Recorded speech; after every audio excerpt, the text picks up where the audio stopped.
जय हिंद दोस्तों। बेटा हमने प्रेजेंट इंडेफिनिट के आप लोगों को एक्टिव पैसिव सिखाया, आज सिखाएंगे प्रेजेंट कंटिन्यूअस के।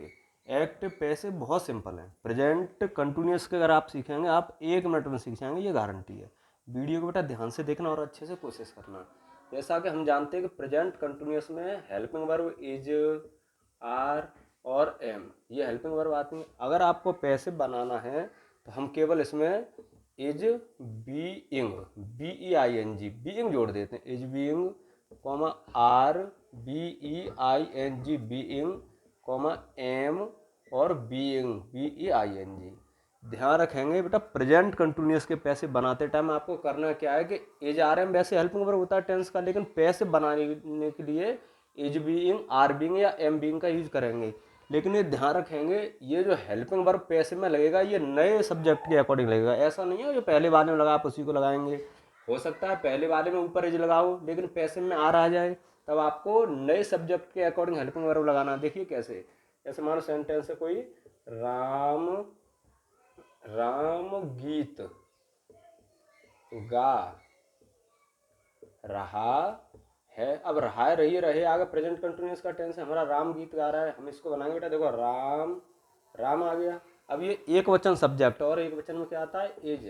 राम इज अब सिंगिंग, जहाँ रहा रही रहे दिख जाए आप आई एन जी लगा दिया करो। प्रेजेंट कंटिन्यूअस में मेन वर्ब में आई एन जी लगा देते हैं।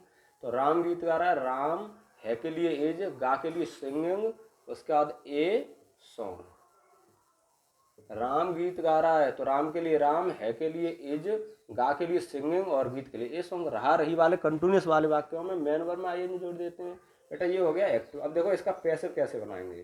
पैसिव बनाने की सबसे पहले ए सॉन्ग, तो ए सॉन्ग।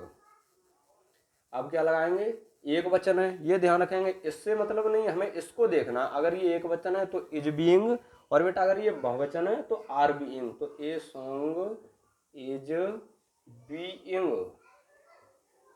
उसके बाद सिंग का third form sung, S U N ji.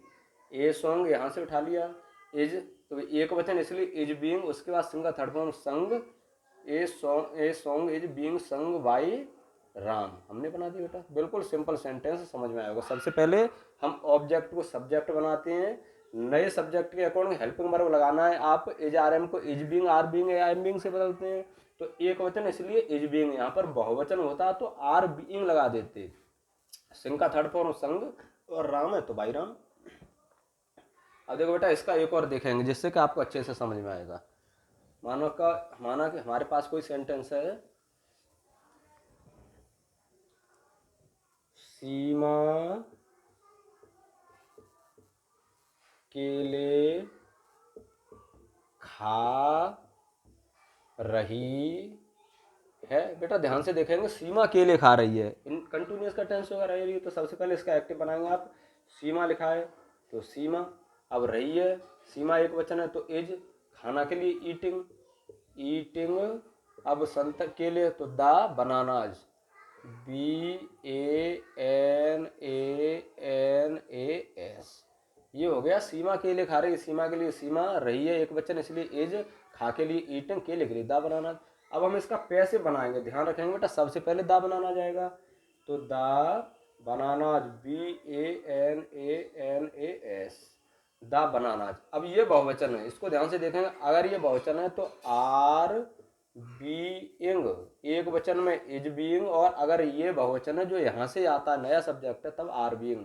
The bananas are being. अब देखेंगे थर्ड फॉर्म तो ईटन बाई सीमा। ठीक है, हमने देख लिया the bananas are being eaten by Seema. Simple है बिल्कुल, ध्यान रखेंगे। ये तो ये है ठीक है, इससे मतलब नहीं, आपको ये नया सब्जेक्ट आता है उसके अकॉर्डिंग लगाना है हेल्पिंग वर्ब। एक वचन है इज बीइंग, बहुवचन है आर बीइंग लगाइए। और देखिए बेटा इसके नेगेटिव और इंटेरोगेटिव्स भी देखते हैं, ध्यान से देखेंगे, जिससे कि अच्छे से एक्टिव पैसिव समझ में आएंगे। और आप अगर इसको समझते हैं तो same to same past continuous के सीखेंगे, क्योंकि बेटा रूल इसके सेम होते हैं, ध्यान रखेंगे इस चीज़ का। हमने देखा तुम पत्र नहीं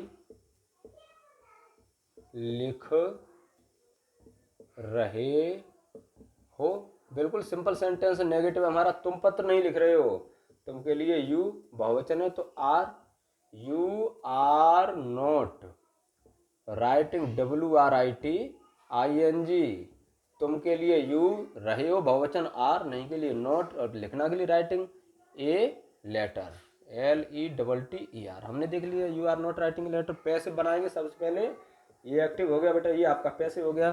तो सबसे पहले आपको करना है a letter, LETTER, a letter हो गया। अब उसके बाद देखेंगे एक वचन है तो एज, हमने देखा यू बहुवचन आ रहा है, लेकिन ए लेटर एक वचन इसलिए as, a letter is not.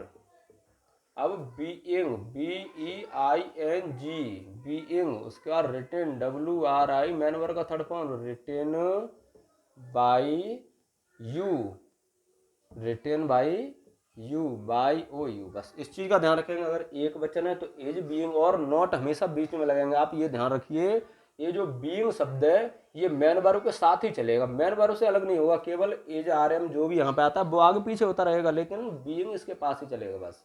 जैसे मानिए आपके पास कोई सेंटेंस है, क्या लड़की किताब पढ़ रही है, क्या लड़की किताब पढ़ रही है बेटा, इंटरोगेटिव होगा, क्या से शुरू है तो इज, हेल्पिंग वर्ब से शुरू करते हैं ना, जो क्या से शुरू होता है, इज द गर्ल। जो सेंटेंस क्या शब्द से शुरू हो जाए उसको हम उसकी हेल्पिंग वर्ब से शुरू करते हैं, इंटरोगेटिव है ये फर्स्ट टाइप वाला। Is the girl reading, READING, is the girl reading a book.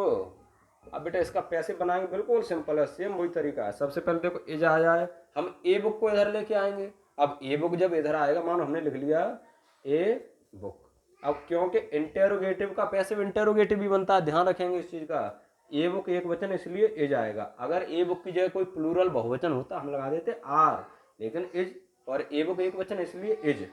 उसके बाद ए बुक, अब आएगा being, BEING, a book is a book being. अब रीड का थर्ड फॉर्म, उसको रेड बोलते हैं लेकिन लिखा जाता है रीड, READ, यही सेकंड और थर्ड फॉर्म होता है लेकिन बोलते रेड है बेटा, इसको ध्यान रखेंगे।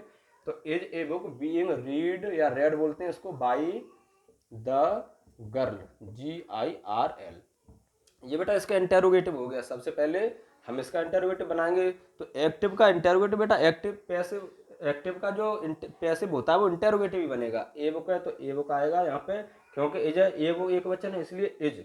उसके बाद बीइंग, अगर ये बहुवचन होता यहाँ पे आ जाता आर, मानो यहाँ पर होता केले संतरे कपड़े तो आर द ऑरेंजेज बीइंग, या आर द क्लॉथ्स बीइंग। बहुवचन होता अगर तो आर पहले आ जाता, एक वचन है पहले आए, और बीइंग यहाँ से नहीं हिलेगा, वो मैन वर्ब के पास ही रहेगा बेटा, ये ध्यान रखेंगे बस। अब देखो इसके बाद हम एक और इंटरोगेटिव कराते हैं आपको, जो कि बीच में कब, क्यों, कैसे, कहाँ, किस लिए वाले सेंटेंस होते हैं, उनको भी ध्यान से देखेंगे। मानो कोई सेंटेंस है, राखी कपड़े क्यों, ध्यान रखेंगे बीच में कब, क्यों, कैसे, कहाँ, किस लिए आ जाए, उस टाइप से बनेंगे। राखी कपड़े क्यों धो रही है, राखी कपड़े क्यों धो रही है। सबसे पहले इंटरोगेटिव सेंटेंस इसका एक्टिव बनाते हैं, तो क्यों के लिए लगाएंगे वाई। अब राखी एक वचन है, हेल्पिंग और पहले इज, वाई इज, ध्यान से देखेंगे। राखी वॉशिंग, धोना के लिए WASHING लगा देते हैं रही वाले। Why is Rakhi washing the clothes, CLOTHES, ये हो गया एक्टिव। क्यों के लिए सबसे पहले वाई, अब राखी एक वचन है तो इज, और उसके बाद राखी, और धोना के लिए वॉशिंग, उसके बाद कपड़े के लिए द क्लॉथ्स। अब देखो पैसिव कैसे बनाएंगे, सेम इसी तरह से। सबसे पहले ध्यान रखेंगे जो हमारा एक्टिव इंटरोगेटिव, पैसिव भी इंटरोगेटिव बनेगा तो वाई, वाई का हमने वाई लिख लिया। अब हम द क्लॉथ्स को इधर लेके आएंगे, जब आप द क्लॉथ्स को यहाँ पे लेके आओगे, वाई द CLOTHES, अब ये एक बहुवचन है तो यहाँ पे आएगा are.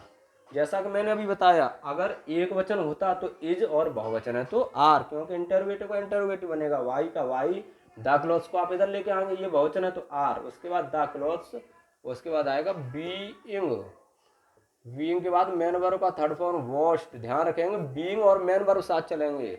Y are the clothes being washed by Rakhi. बेटा उम्मीद है एक्टिव पैसिव समझ में आए होंगे, और बहुत सिंपल तरीके से समझाने का प्रयास किया जिससे कि बच्चे आसानी से सीख जाएं। वीडियो को एक बार और दोबारा अच्छे से देखना, आप इनको आसानी से सीख जाओगे बेटा। और इसके तरह ही हम पास्ट कंटिन्यूअस के भी बना सकते हैं, केवल बाज और बर का डिफरेंस आ जाता है। हम उसके लिए एक अलग से वीडियो लाएंगे बेटा, ठीक है, ध्यान से देख लेना बेटा, ठीक है। और चैनल को सब्सक्राइब जरूर करना बेटा। धन्यवाद।